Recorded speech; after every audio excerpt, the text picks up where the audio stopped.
놀라운 축복의 비밀 하신 말씀은 출애굽기 제25장 23절의 말씀입니다.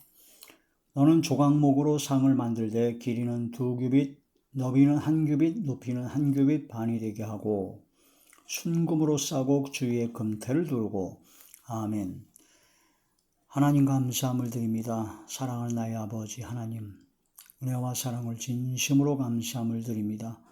오늘 이 한 시간도 아버지 말씀과 기도와 찬양으로 영광 돌리게 하심을 감사함을 드리옵고, 아버지 앞에 상달되며 기뻐 받으시고 흠양하시는 영적 예배만 되게 하여 주시옵소서. 성령께서 말하게 하심을 따라 말씀을 전하게 하여 주옵소서. 예수님 이름으로 감사하며 간절히 돌려옵나이다. 아멘. 성막론 제24번째 시간입니다. 오늘 말씀의 제목은 조각목이라는 말씀이 되죠. 조각목, 성막에 있는 모든 기구, 거의 모든 기구가 그 재료, 나무의 재료는 거의 조각목으로 했습니다. 떡상, 그 다음에 법궤, 분향단, 번제단, 그런 모든 나무의 재료는 거의 조각목으로 했다. 조각목은 광야와 사막에서 자생하는 식물입니다. 조각이라는 조각나무의 그런 뜻이 원래는 원어상으로는 시띠나무라고 합니다. 그런데 중국에서 성경을 번역하는 과정에서 시띠나무가 중국에는 없기 때문에 중국에 있는 조각자나무가 시띠나무와 거의 비슷하다고 합니다. 그래서 조각자나무라고 번역을 했는데 우리나라에 들어오면서 그게 이제 조각나무가 되었죠. 그래서 조각나무를 바로 원래는 시띠나무다. 그래서 이사야 41장에 시띠나무라고 번역한 내용이 있었습니다. 그 조각나무는 아카시아 나무라고 합니다. 근데 이제 우리나라에 지금 현재 있는 아카시아 나무가 아니고 전혀 다른 종류의 아카시아 나무죠. 그래서 원래 시띠나무, 영어로 번역하면 아카시아, 이 아카시아 나무가 원래 아카시아 나무고 지금 우리 현재 한국에 들어온 그 아카시아 나무는 아카시라고 해가지고 좀 다른 종이라고 합니다. 아무튼 조각목은 바로 시띠나무, 바로 아카시아 나무, 바로 그런 나무인데, 이 조각목의 특징은 광야에서 사막에서 자생을 하게 되기 때문에 낮에는 40도, 50도의 뜨거운 열기 속에서 그걸 견뎌내야 되고, 또 밤에는 영하로 내려가는 엄청난 추위 속에서 그걸 견뎌내야 됩니다. 또 물이 없기 때문에 상당히 물이 없고 상당히 간곤하고 아주 어려운 환경 속에서 낮에는 풀어졌다가 밤에는 또 쥐어졌다가 이걸 반복하는 아주 그런 연단받은 신앙과 같은 그런 나무기 때문에 이 조각목은 특징이 단단하다라는 거. 굉장히 단단하다고 합니다. 굉장히 단단하고 이 조각목은 곧게 자라는 법이 없어요. 백향목처럼 쭉쭉 곧게 하늘로 자라는 법 없죠. 제대로 영양분을 섭취할 나무가 같지 않고 영양분을 제대로 섭취 못하고 그런 환경 속에서 그걸 견디다 보니까 삐뚤빼뚤하고 제대로 고든 나무가 아니다라는 거죠. 그리고 막 가시가 있어요. 그 사막에서 견디려면 가시로 해가지고 견뎌야 되기 때문에 가시가 있습니다. 가시가 있고 단단하고 그 다음에 구부러지고 뒤틀리고 그런 나무가 바로 조각목이다. 그러므로 말미암아 그걸 영적인 성경적 의미로 보게 되면 우리 크리스찬들이 원래 세상은 바로 고혀와 같다고 그러죠. 환난과 노고와 수고가 있는 곳이 바로 세상 바다입니다. 세상 바다에서 이리 찢기고 저리 찢기고 뜨겁고 차가운 그런 무수한 고난과 어려움 속에서 우리들의 마음이 아주 굳어져 버렸어요. 단단해졌습니다. 굳어진 마음이 되었고 돌같이 굳어진 마음이 되어버렸고 그 다음에 마음이나 생각들이 고든 정직하고 그런 것이 아니라 이리 삐뚤 저리 삐뚤 혈기도 많고 가시가 많다는 건 혈기, 신경질, 짜증이 많다는 거죠. 육성과 악성과 죄성이 많다라는 겁니다. 그게 바로 조각목 같은 인생이다. 우리 인생들은 다 조각목이다. 그런데 이 조각목 같은 우리 인생들을 하나님께서 성막을 만드는 기구의 재료로 삼으셨습니다. 그게 바로 그냥 사용한 것이 아니라 그 조각목을 하나 가지고 그 기구를 다 만들 수가 없기 때문에 하나를 또 다듬고 뾰족하고 삐뚤어진 그런 모든 건 다듬고 깎고 다듬고 그 나무를 또 이어붙여 가지고 잘 다듬어서 그 모양을 만들어서 가시 없애고 다 없애고 만들어 가지고 거기에 금을 씌워서 금을 입혀 가지고 그 다음에 성막의 모든 기구에 그런 모든 것을 만들게 된다라는 그런 말씀이 됩니다. 우리가 교회에 나올 때는 다 찢기고 찢긴 그런 조각목 같은 인생이었는데 바로 예수 그리스도를 만남으로 말미암아 믿음으로 구원받은 하나님의 자녀가 됨으로 말미암아 하나님의 말씀과 성령의 능력으로 깎이고 다듬어지고 연합이 되어가지고 그리고 금과 같이 변치 않을 믿음과 주님의 그 사랑하심으로 우리를 덮어 씌우셔서 그 모든 더럽고 추악한 모든 것을 다 감춰주시고 바로 하나님의 성막에 하나님의 성전에 하나님 나라의 귀한 일꾼으로 우리를 사용해 주시는 겁니다. 이 조각목은 바로 우리들 세상에서 찢기고 고통 가운데 있었던 우리 모든 사람들을 말한다. 그래서 조각목은 겉으로 보기에도 볼품이 없다고 합니다. 백향목은 쭉쭉 뻗어서 아름드리 나무로 아주 멋지게 그런 백향목인데 조각나무는 볼품이 없어요. 그래서 겉으로는 볼품이 없으나 그 심령이 바로 이제 세상에서는 그런 고통 가운데 단단해지고 삐뚤어지고 그렇게 됐지만 그런 모든 조각목 같은 인생들이 예수님을 만나고 구원을 받고 은혜를 받게 되면은 하나님의 말씀과 성령의 능력으로 다듬어지고 깎이고 연합이 돼서 완벽한 하나님 나라의 일꾼으로 삼아지기 때문에 이제는 정금 같은 신앙이 된다. 연단받은 신앙이 된다. 굳건한 믿음의 신앙이 된다라는 겁니다. 그래서 겉으로는 볼품이 없죠. 겉으로는 볼품이 없어요. 그래서 아무것도 없는 것 같으나 가난한 자 같으나 약한 자 같으나 부족한 것 같으나 모든 것을 가진 자 바로 예수 그리스도를 상징하고 있다. 예수님은 흠모할 만한 것이 아무것도 없지만 예수님은 모든 것을 가진 근본 하나님의 본체시기 때문에 조각목은 바로 예수님을 상징하고 있고 또한 우리 크리스찬들을 상징하고 있다. 우리는 진실로 주의 말씀과 성령의 능력으로 다듬어지고 깎아지고 금으로 입힌 바로 하나님의 성막의 기구와 같은 하나님의 성전의 하나님 나라의 귀한 일꾼이 되어야 될 것입니다. 이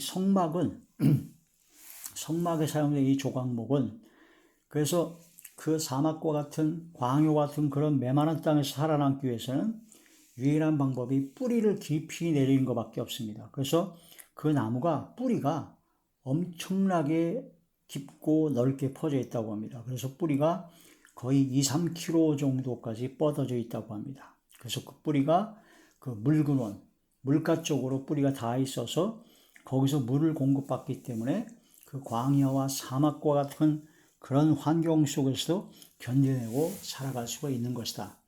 그래서 우리 크리스찬들은 진실로 이 세상에서 살고 있지만 어려운 가운데 여러 가지 환경과 여건이 힘들고 어렵지만 우리의 뿌리는 바로 하늘에 닿아 있다는 겁니다. 하나님 앞에, 은혜의 보호자 앞에, 하나님 앞에 우리의 뿌리가 닿아 있기 때문에 하늘로부터 내려오는, 위로부터 내려오는 그 은혜와 사랑과 성령의 능력과 권능의 역사를 체험하고 날마다 공급받고 승리의 삶을 살아갈 수가 있다는 겁니다. 그래서 우리는 뿌리가 바로 하늘에 닿아 있어야 된다. 그래서 아무것도 염려하지 말고 너희는 오직 모든 일에 기도와 간구로 너희 구할 것을 감사함으로 하나님께 아뢰라. 그러면 모든 지각에 뛰어난 하나님의 평강이 그리스도 예수 안에서 너희 마음과 생각을 지켜주시리라. 이렇듯이 우리는 긍휼하심과 때를 따라 돕는 은혜를 얻기 위하여 은혜의 보호자 앞에 예수 그리스도의 보혈의 공로에 힘입어 믿음으로 항상 나아가는 자리에 들어가야 됩니다. 그래서 우리는 매일매일의 삶에서 광야에서 만나를 공급받듯이 하나님의 말씀과 성령의 능력을, 성령의 충만함을 공급받아 이 세상 광야와도 같은 사막과도 같은 이 세상에서 승리하고 결실하고 영광 돌리는 삶이 되어야 된다.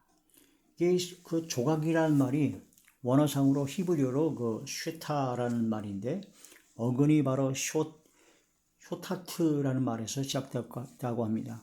이 쇼타트라는 말은 바로 날카로운 막대기로 찌르고 때리고 하는 것을 바로 그런 쇼타트죠. 그래서 조각나무에 그 날카롭고 가시가 있고 딱딱하고 구부러진 그런 나무의 특성을 따라서 사람을 괴롭게 하는 그런 역할을 한다라는 그런 뜻이 됩니다. 그래서 우리가 조각나무였을 때 아직 다듬어지지 않고 가시가 있고 뾰족하고 그런 것이 있을 그런 조각나무였을 때는 다듬어지지 않았을 때는 율법적인 사람이 됩니다. 다른 사람을 죄를 지적하고 신경질과 짜증과 혈기도 많고 바로 찌르고 때리고 하는 그런 율법적인 사람이 많이 되죠. 그러나 이제 깎이고 다듬어져서 금으로 입힌 신령한 하나님의 사람이 되면 바로 이제는 신령한 하나님의 사람이 되면 범죄한 영혼들, 잘못한 사람들을 볼 때 온유한 심령으로 그러한 자를 바로잡고 나 자신도 자기 자신도 그러한 죄를 지을까 항상 돌이켜 회개하고 자신을 돌아보는 그런 신령한 하나님의 사람으로 바로 금으로 입힌 조각나무, 깎이고 다듬어진 조각나무로 변화가 된다 하는 그런 말씀이 되는 것이죠. 이런 말씀으로 진실로 이 조각나무가 아무 쓸모 없었던 이 조각나무가 깎이고 다듬어져서 가시는 없어지고 금으로 입혀서 진정코 하나님 나라의 성막의 아주 귀한 기구로 사용되듯이 우리 모든 심령들이 하나님의 말씀과 성령의 능력으로 깎이고 다듬어지고 가시 같은 모든 것들은 다 사라지고 금으로 입혀서 성령의 충만함을 받아 이 마지막 때 하나님 나라의 충성된 일꾼으로 하나님께 영광 돌리는 충성된 열매 맺어 영광 돌리는 우리 모두가 되어야 될 것입니다. 자, 출애굽기 25장 23절에는 떡상을 만들 때 그것도 역시 조각목으로 만들라고 했습니다. 자, 광야나 사막에서 있기 때문에 낮은 뜨겁고 밤은 추운 환경에서 단단하고 가시가 많고 그러나 그런 것을 잘 다듬어서 금을 입혀 사용한다고 했죠.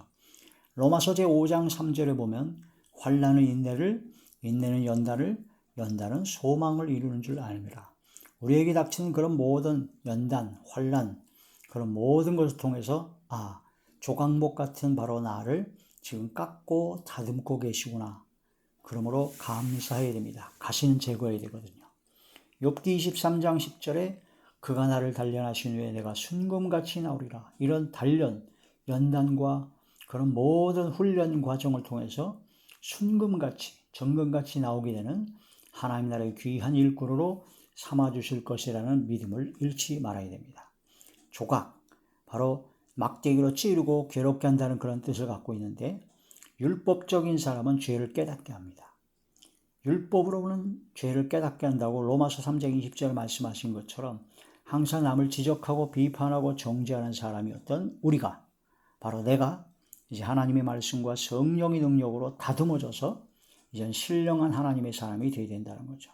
갈라디아 6장 1절에 보면 형제 중에 범죄한 것이 드러날 때 신령한 너희는 온유한 심령으로 그러한 자를 바로잡고 너 자신도 나 자신도 그러한 죄를 지을까 조심하고 자기를 지켜 세속에 물들지 아니하는 것이 바로 신령한 하나님의 사람이죠. 온유한 심령으로 그러한 자를 바로잡아 준다는 겁니다. 그러나 조각나무에서 조각목에서 아직 벗어나지 못한 사람은 온유한 심령이 아니라 막 혈기도 내고 막 비판하고 정죄를 하게 되죠. 사람은 미워하지 말아야 됩니다. 죄는 미워하되 악은 미워하고 마귀 여기시는 무해하되 바로 우리는 사람을 긍휼히 여길 수 있어야 된다 하는 그런 말씀이 됩니다. 겉으로 보기에는 볼품이 없습니다. 그러나 진정코 바로 귀한 것이 바로 예수님이시죠. 이사야 53장 2절에 보면 흠모할 만한 것이 하나도 없습니다. 예수님께서는. 그러나 예수님은 근본 하나님의 본체십니다. 빌립보서 2장에 있는 것처럼 근본 하나님의 본체시기 때문에 예수님만이 진정한 하나님의 아들, 독생자 예수 그리스도시죠. 그런 것처럼 우리도 겉으로 보기에는 뭐 볼품이 없을 수가 있습니다. 교회를 다니고 그런다 하지라도 은혜를 받고, 그래서 서머나 교회처럼 가난하지만, 가난하고 물질이 없어 가난하고 어려워서 좀 멸시를 당하고 그런 걸 당하지만, 그러나 믿음의 부유한 자가 됩니다. 가난한 자가 같으나 모든 것을 가진 자가 바로 우리들입니다. 약한 것 같으나 강한 자입니다. 주님 안에서 주님의 능력으로 우리는 강한 자죠. 예수님처럼. 예레미야 제17장 7절에서 8절을 보면 여호와 하나님만을 의지하고 의뢰하는 자가 바로 뿌리를 강변에 둔 자다. 물가에 심기운 자다. 뿌리가 바로 강가에 물의 물근원에 닿아 있다라는 그런 얘기는 하나님만 의지하고 하나님만 의뢰하는, 하나님께 긍휼과 때를 따라 돕는 은혜를 얻기 위하여 은혜의 보좌 앞에 나아가는 사람이 바로 뿌리가 강가에 강변에 닿아 있는 사람이다. 히브리서 4장 16절에 긍휼하심을 얻고 때를 따라 돕는 은혜를 얻기 위하여 은혜의 보좌 앞에 담대히, 우리가 뭘 담대히 나갈 수 있겠습니까? 오직 예수 그리스도를 믿는 믿음으로 나가는 겁니다. 보혈의 공로에 의지해서.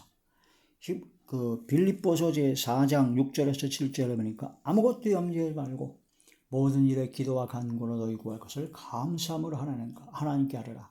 이렇게 하나님 앞에 기도하고 간구하고 하나님께 나아가는 사람이 바로 뿌리가 강변에 닿아 있는 사람이다.